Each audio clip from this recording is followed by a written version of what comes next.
This is Buddhism, a practical introduction for beginners to Tibetan Zen Buddhist mantra and a guide to Theravada meditation.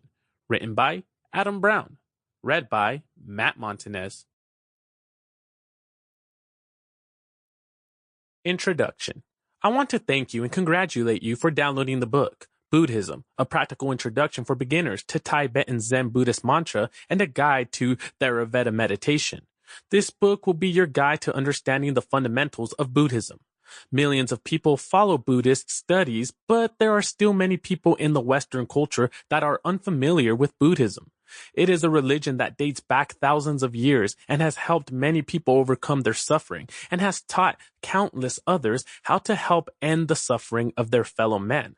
This religion can seem difficult to understand when you first begin, but if you take the time to learn the basic tenets, then you can find your own happiness and sense of self-fulfillment that many miss in life.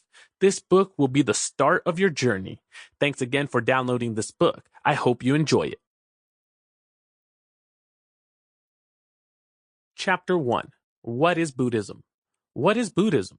Many consider Buddhism a religion, though some deny that name, because Buddhism doesn't teach worship of gods. They say that Buddhism is a philosophy or simply a way of life.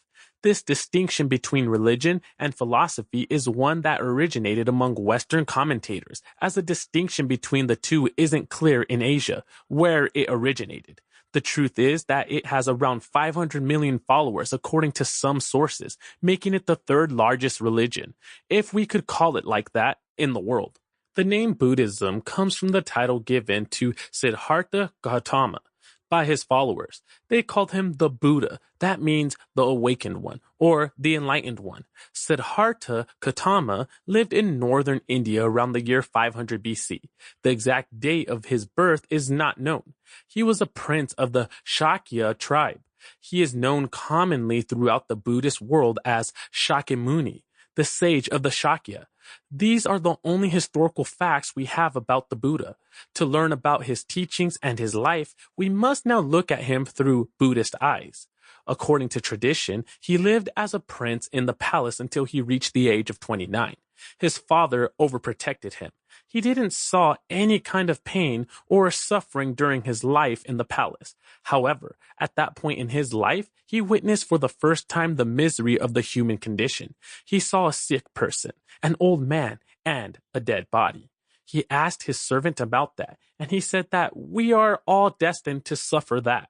I talk about all this because we need to understand which questions Buddhism tries to answer. Sample complete. Ready to continue?